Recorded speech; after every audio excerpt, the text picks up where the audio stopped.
Shalom, La Bachayar Yom Shal Yashala, peace. B2, of course, the elect of the nation of Israel.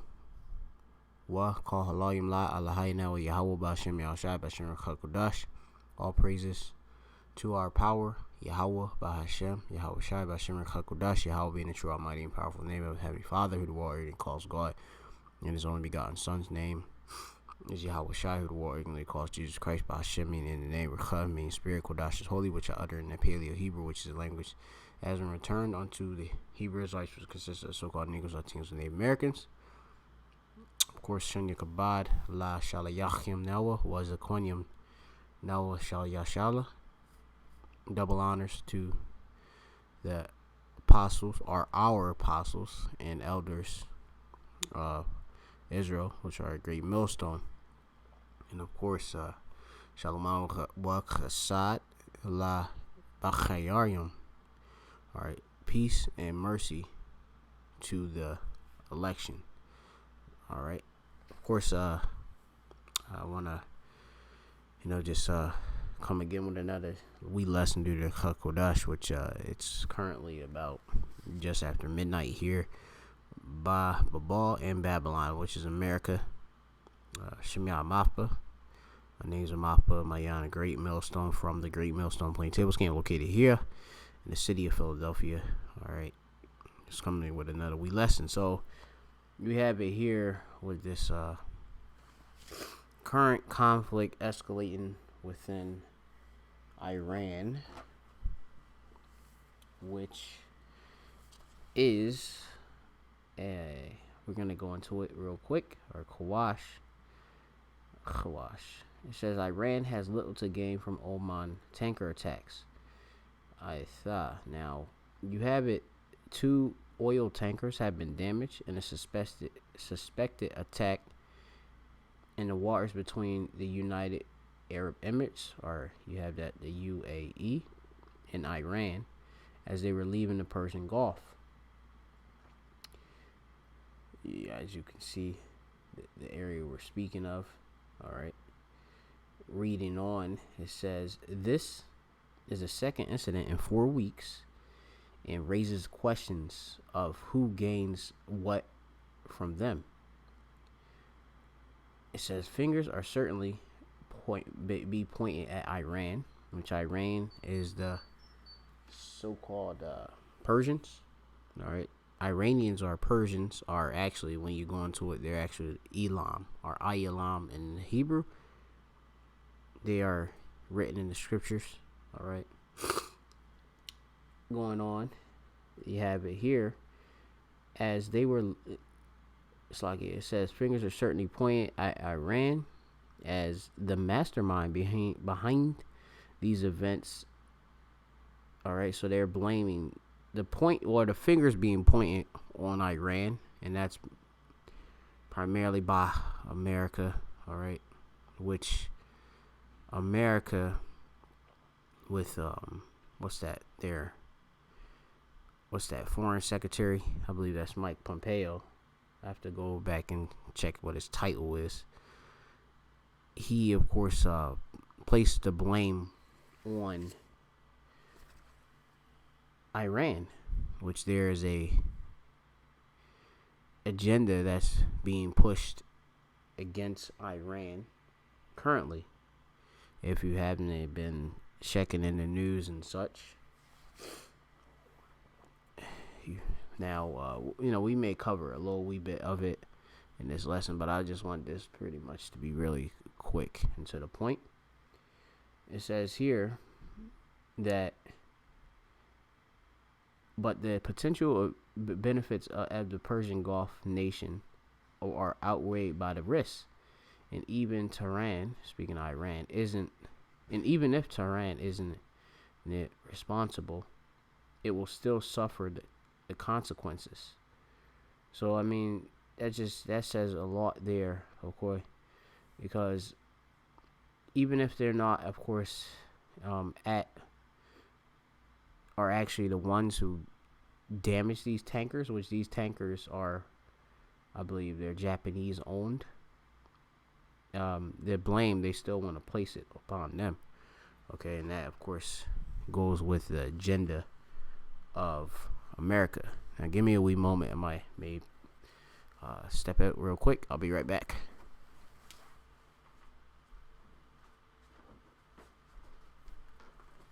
Slacky, right back again. So let's continue forward. It says the first tanker to report a problem was the front Atler. It was reported to be carrying 7,500 or 75,000 tons of naphtha. All right, let me see. I'm familiar with this right here. Let me see real quick what this is. All right, we're gonna do a wee search. It's a flammable oil containing various hydrocarbons obtained by distillation or dry distillation. Okay, so some, of course, of of oil. Okay, derived from oil or oil, slakia. Give me a wee moment because I'm trying to, of course, retrieve some more information.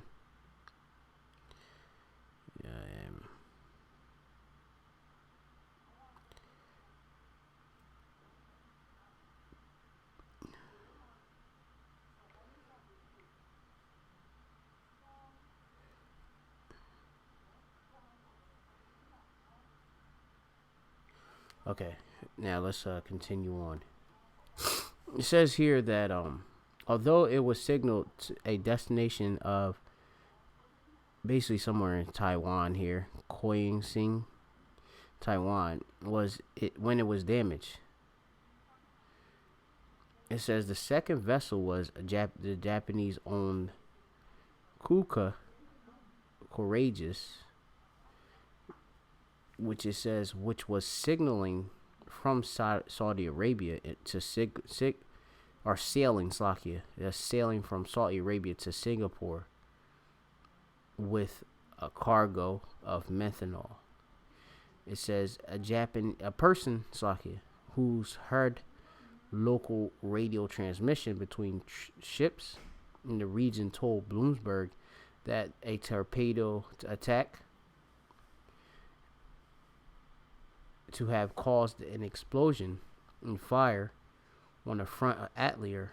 The managers of Kuku Courageous said in the statement that the 21 crew vessel abandoned ship after the incident on board resulting damage to the ship's hull and starboard side. Now, I thought we didn't, of course. This all this intelligence, which America is blaming on Iran. There's actually no actual proof of it. I have another article which let me see if I can retrieve it. Give me a wee moment. Let me see, I have it actually on my mobile device. Let's see in my favorites, and then I'll just look it up on the actual screen, which you can see at this time. The article, I believe, is titled "Pompeo Blames Iran for Attack on Tankers in Gulf of Oman." Alright, so, and of course, also must I note the U.S. This as of on Thursday. You have here the time. U.S. sends destroyer to the Gulf of Oman tanker incident site as Pentagon says no interest in war. I thought, or now, if there's no interest in war, why is there tankers, all right, destroyed, U.S. destroyers being deployed to the Gulf of Oman? Okay, that's basically just a lot of hypocrisy, of course, But this is what the Edomites do, okay? This is the agenda of Esau Edom, which is the liar, the deceiver of the earth, the devil that the Bible speaks of. Okay, there's a nation of people which are the wicked on the earth, which they are the Edomites, and they rule over the earth. Okay, they have obviously rule over all these other nations. Okay, whether you believe it or not. And they have obviously interest, and you have it where Iran dethroning them, okay, and setting up obviously a new leadership and such. That's the interest of obviously this conflict. When you go into it, they don't want Iran to enrich their, or really become a nuclear enabled nation. They don't want them to prosper, or perform trades with nations and such, okay, outside of what they of course allow. All right, which U.S. United States, they of course pulled out of the Iran deal of 2015, which that Iran deal had, or has, it's also known as let me get the actual acronym for it. It's it starts with a J. I believe it's a Joint Comprehensive Plan of Action, or JCPOA, I believe that is. Okay, which that was between obviously the Republic of Iran, and you have it also. I know there's let me see, just to go into it. Let me just get the information. World powers. All right, the P5+1. Okay, which you have the United States, United Kingdom, or the UK, which United States and UK, part of course NATO. All right, part of that beast system.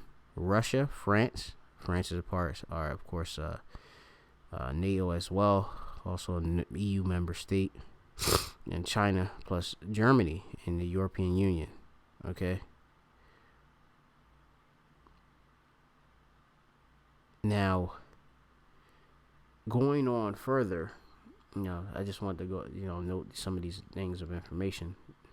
It says the U.S. has dispatched another warship to the Gulf of Oman, but says it has no interest in engaging in a new Middle East conflict. This is hypocrisy. The State Department accused Iran of attacking 2 tankers, which Tehran denied. So Iran denied this.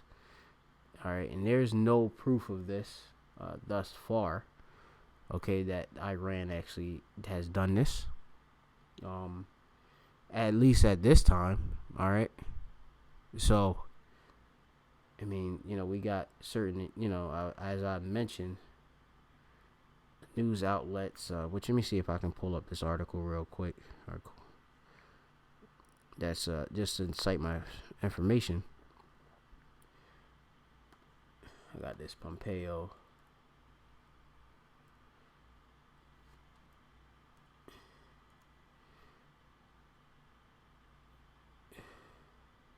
Okay, let's see what comes up.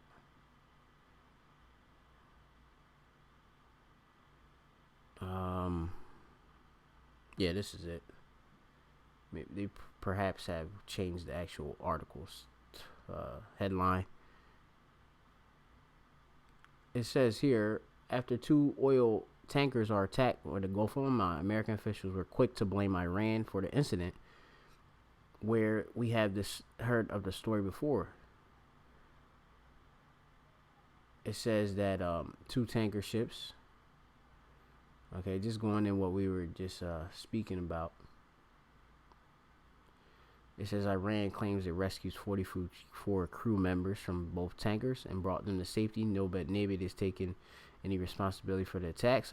American officials, however, has begun to point the finger at Tehran.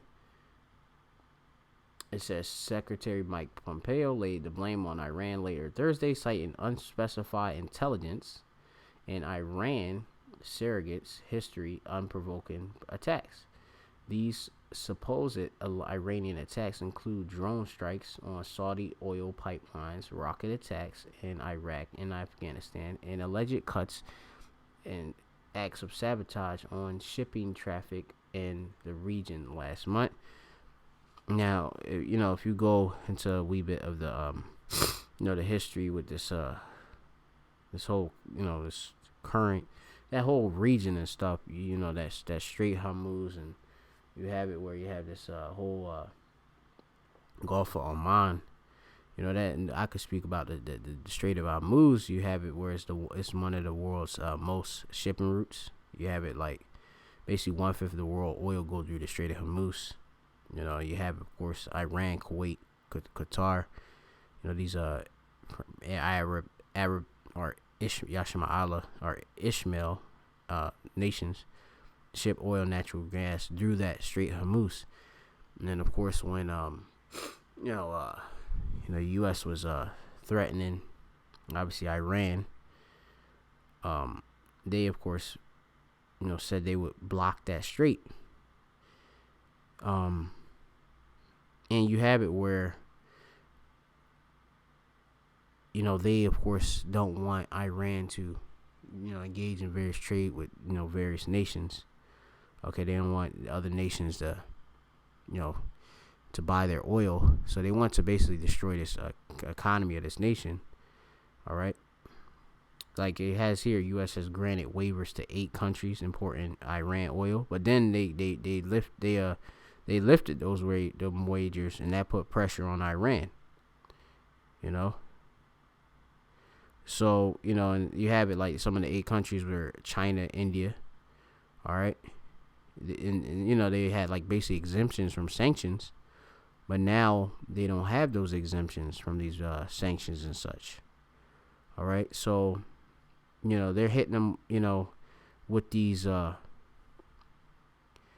with these sanctions, and you have it. Iran is, they don't want to do no war, but obviously, if you're being bullied, by these Edomites ruling, obviously, America, the U.S., and ruling the whole world, what are you to do? And you have the allies of Iran is definitely Russia.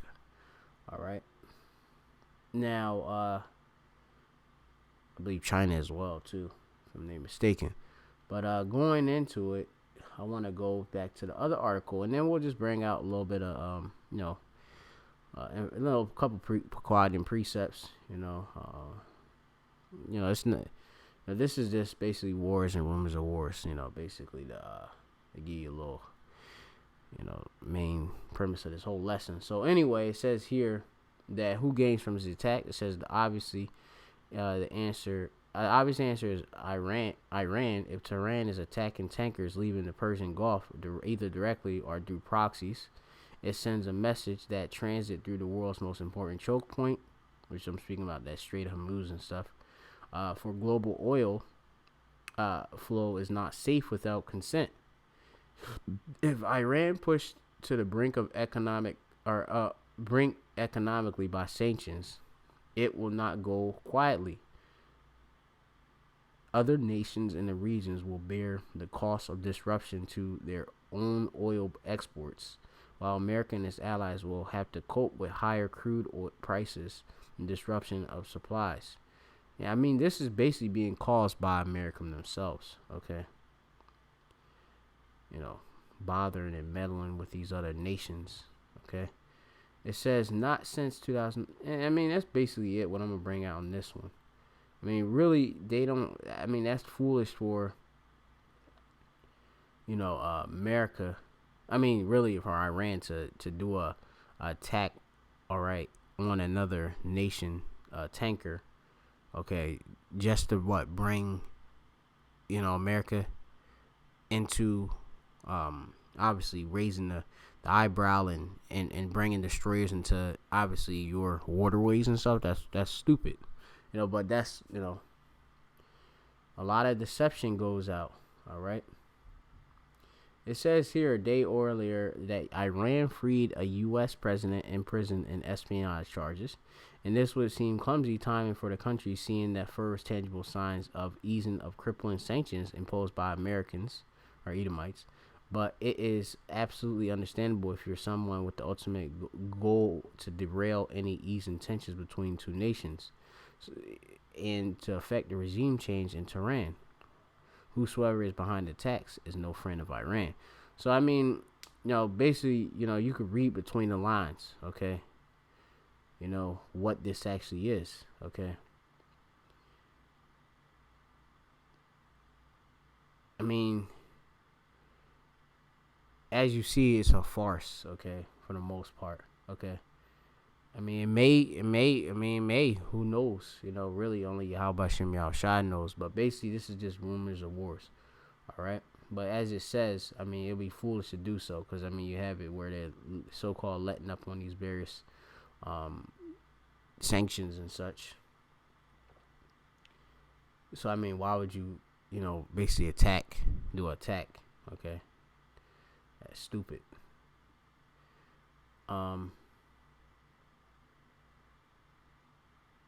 Yeah, this basically, that's basically it. You could read more into information if you want.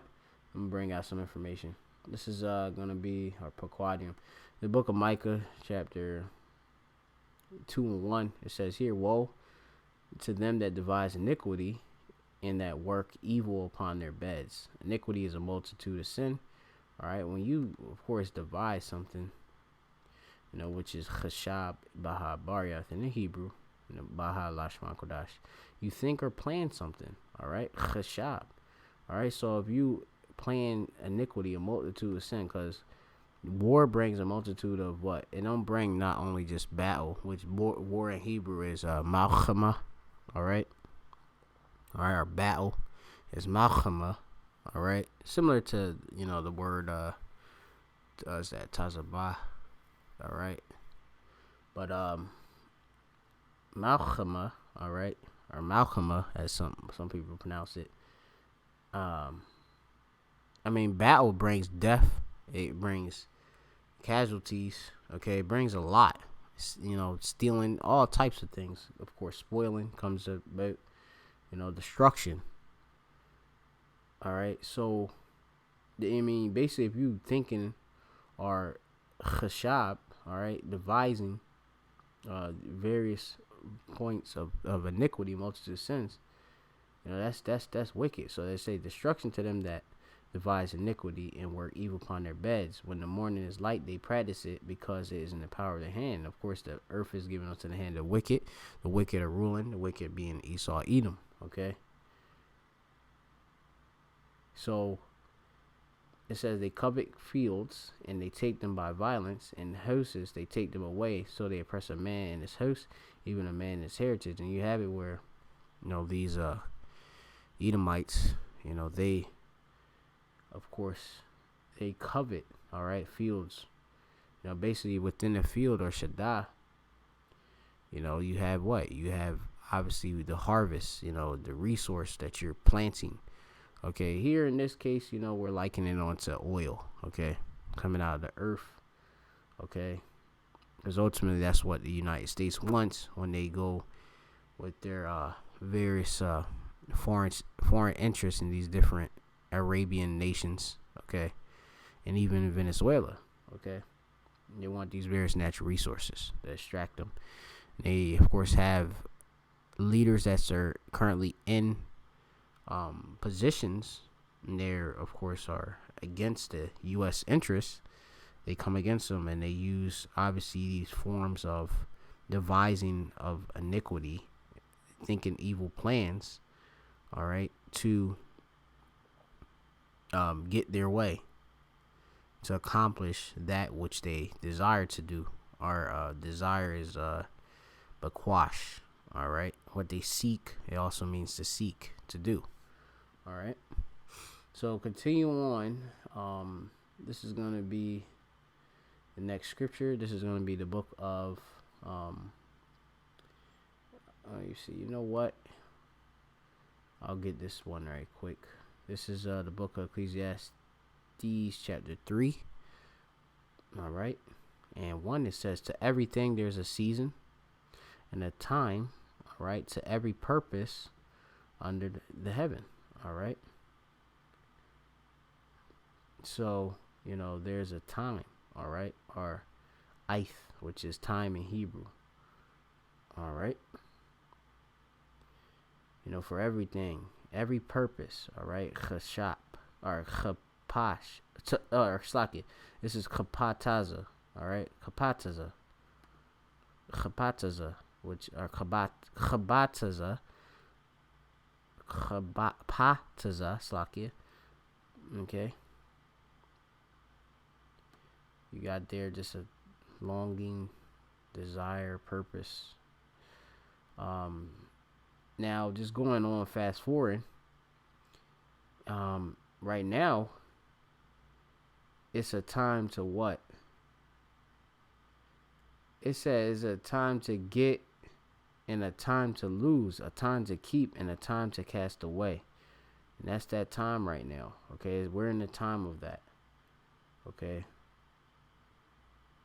We also are, it says as here, it says a time to kill, a time to heal, a time to break down, and a time to build up. We're in the time of things breaking down. All right. And it also speaks of a time of what? In verse 8, a time of to love and a time to hate, a time of war and a time of peace. So, and this is a time of what? Of war, which I thought right now, or the new, it's the time, of course, of rumors of wars, which ultimately will become actual physical wars, which, you know, the future war, which is the valley, going to be fought in the Middle East, and that valley, what's that in the valley is Yehoshaphat. Okay, that of course is being mustered up. Okay, the Lord of course is putting all the various, you know, prophecies, making them come to, you know, basically pass to bring this World War III to occur. Okay, which is going to be a nuclear war, I must note, which Iran, you know, they will definitely enrich, you know, get these you know, and basically improve their nuclear program to be in a nuclear capable state, I must note. All right, defo. But regardless, you have it that Russia is their ally and they're gonna defend them, you know. All right, so going on, this is the book of Matthew 24. All right, Matthew chapter 24. Okay, because we know we're in the times of the end. And in Matthew 24:6, it says, "And ye shall hear of wars and rumors of wars." It says, "See that ye not be troubled, for these things must come to pass, but the end is not yet." And we're talking about the end of the age, the end of the world, which is the end of the age. We're talking about the end of the age of the Edomites who were ruling. All right, which you're on the last leg. All right, of, you know, this is for the word rumors.